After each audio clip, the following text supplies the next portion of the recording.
Today's one of those special days. Well, at least the first in 11 days now? I have no plans of at least right now talking about the election or any of the fraud that's going on. So we're just going to go ahead and head back up to Michigan. To be fair, I've talked a fair amount about Michigan, but it's going to be about something different. And if you guys are reading ahead of what I'm talking, you can see that I've always been against cancel culture, right? I don't like the idea of people losing their job based on the opinions of other people, but Gretchen Whitmer has done a lot more than just, say naughty words. She has done some fairly heinous things, which I've documented quite a bit on this channel. But as you see here, Republican state lawmakers introduce articles of impeachment against Governor Whitmer. But, of course, not every Republican's on board, and it says here that the House Speaker Chatfield opposes, calls the effort shameful. No, that's how I would properly describe the way that she's been tyrannically ruling over Michigan for, well, not the entirety of 2020, but come on now, it's like 80% at this point.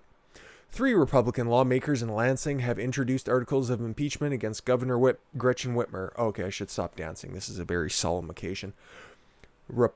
Representatives Beau LeVay, Matthew Maddock, and Dare Randon announced the articles as new coronavirus restrictions went into effect across the state Wednesday. The articles accused Governor Whitmer of corrupt conduct in office and having exceeded her constitutional authority during the pandemic. I actually have the official articles of impeachment. We're going to pull them up, so I'm not just glossing over this because it doesn't say things that I agree with. So just in case, if you guys are wondering. However, a number of reports say Republican House Speaker Lee Chatfield will not allow an impeachment vote to come across the House floor. Nothing like already tainting the pool there. Chatfield told the Associated Press an effort to impeach Whitmer would lack merit. We'll get into that. And would be every bit as shameful as the impeachment efforts against President Donald Trump. Now, that went through in February. He was impeached in the House, and like it is in Michigan, is also at the federal level. You have to have a supermajority in the Senate. You just need a simple majority in the House and a supermajority in the Senate. So you have to get 66%. You have to get 2/3 of the Senate in order to vote for a full removal from office. And that's going to be the exact same thing here. And we'll go over the numbers of what could potentially go down in Michigan because I have them pulled up right here. So the Republicans control the House. They do have a simple majority. They have a 6-seat majority. So if it's just the House Speaker, that is a significant person. But that means that they'd still have 57 other people there. So if he wants to be a dick, I don't know. But he would be the one who would have to put forth the articles of impeachment to the House. Those 3 guys could issue them, but if he's going to allow that to land on deaf ears, then there's no real path forward. I'm just reporting the news here. It's not like I have a vested interest in seeing somebody so tyrannical and evil get thrown out of office. I mean, oh my gosh. If this isn't successful, you should still be able to vote her out in 2022 when she is up for re-election. But okay, the Republicans have a simple majority in the House, so theoretically it should be able to proceed.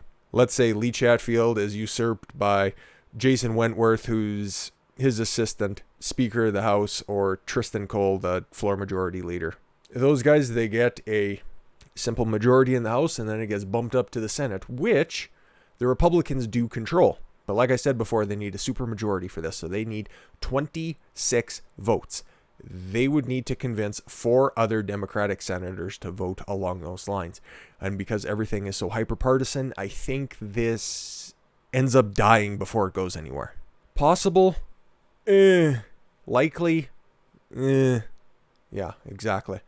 But I thought I'd go ahead and let you guys know there is a possibility. I think the most likely option is, like it says here, November 8th, 2022 for the next election. But if you guys get stuck with mail-in ballots because there'd be no evidence of voter fraud whatsoever, that's my only reference to the election today. At least in this video. I can't promise you what I talk about later. Yeah, who knows? Maybe the Democrats end up with a overwhelming supermajority and Queen Whitmer can issue more unconstitutional executive orders. But let's look at the facts here and see if you guys agree.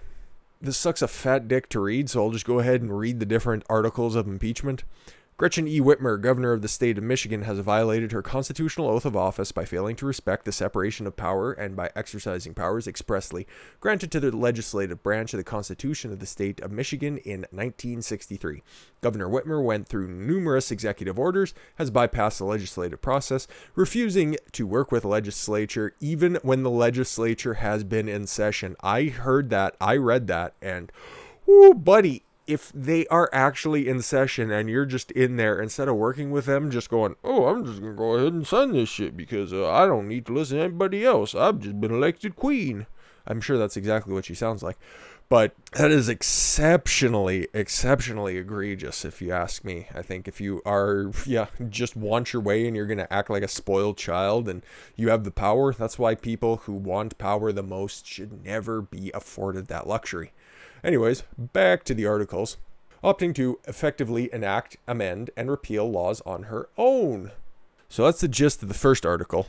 And in the second article of impeachment, Gretchen Whitmer, governor of the state of Michigan, has failed to uphold her constitutional oath of office by violating the rights guaranteed to the Constitution of the United States and the Constitution of the state of Michigan. Oh, so they're even just saying, yeah, you fucked up at a federal level now. Governor Whitmer, through executive orders, has restricted and effectively banned the free exercise of religion in the state of Michigan. You're not allowed to go to churches, but you are allowed to attend rallies in support of Black Lives Matter and Joe Biden, by the way. So if your religion is Democrat or black supremacist, feel free. Or actually, more than I think about it, if you're Antifa, you're actually more of a white supremacist because you believe that black people are so inferior that you have to enforce their rights for them. Oh boy, what a logic loop I'm stuck in right now. Anyways, violating the First Amendment to the United States Constitution and Article 1, Section 4 of the Constitution of the State of Michigan of 1963. That's the third or fourth time I've read that, and you guys only got a constitution in 63 in the state of Michigan? Jeez, the hell were you doing before that? Just running around all willy-nilly. I can't think of an older name, but Gretchen Whitmer's grandmother, was she in charge then? So she's legislating from the executive office, usurping the power of the legislature. She is restricting free expression and religion. What is she doing in Article 3? And we're not even done yet.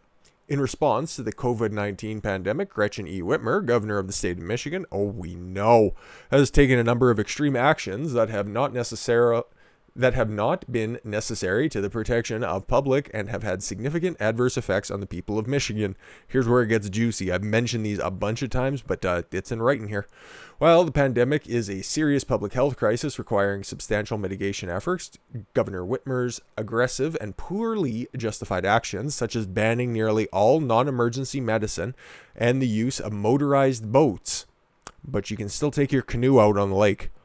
Fucking make that connection in your head. Why would a motorized boat not be good? Is that because more people can be on a boat? But at the same time, when you're in a two-person kayak, aren't you a lot closer than you could be on a yacht? I don't know. We could probably ask her husband for clarification on that one.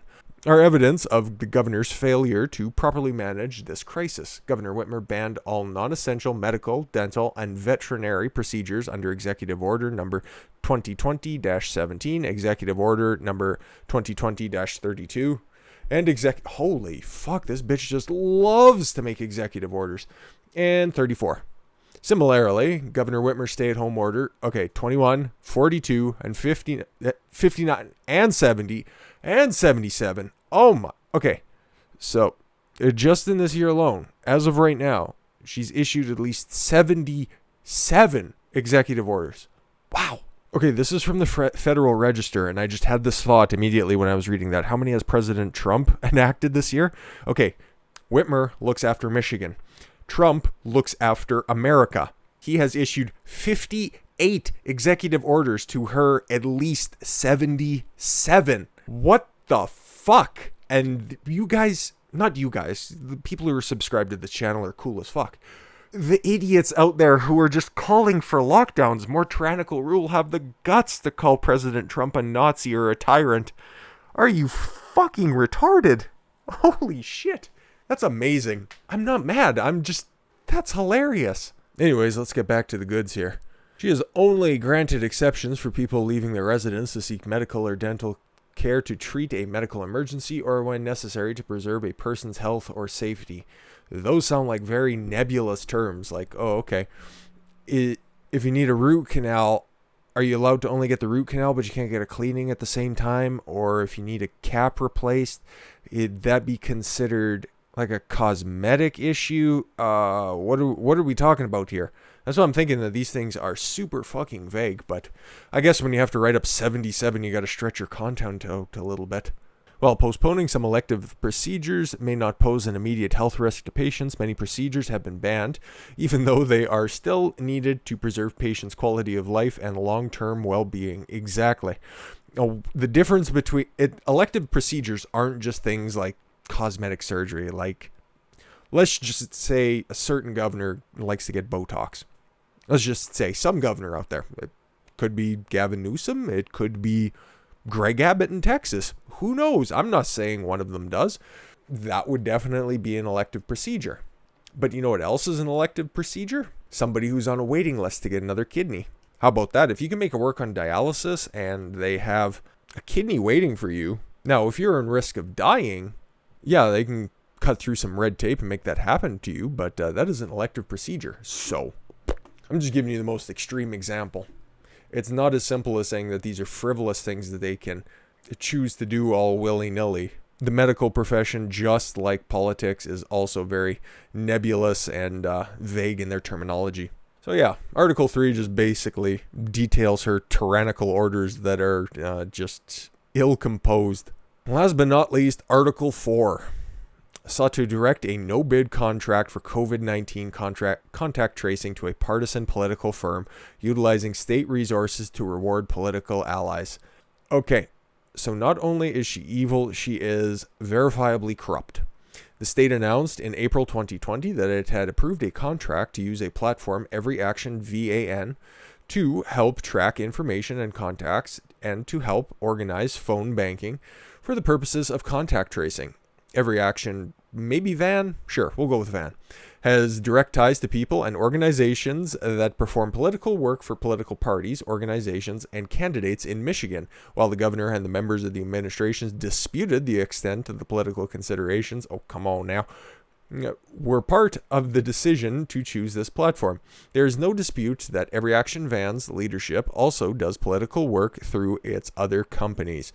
The contract was canceled after it became public and faced backlash. Now, if you weren't doing anything wrong and that information came out, why would you have to cancel it? Really gets the old noggin jogging now, don't it? But the attempt to award a no-bid contract to a partisan firm that would have granted access to extremely personal and sensitive information of Michigan citizens is a clear abuse of power.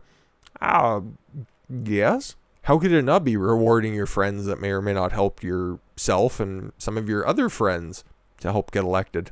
It's weird. You never hear Democrats engaging in quid pro quo. It's very rare. Yeah, they normally just like to store that information on a laptop and hopefully nobody discovers it, or they're stupid enough to leave it at a repair shop. Who would possibly do that?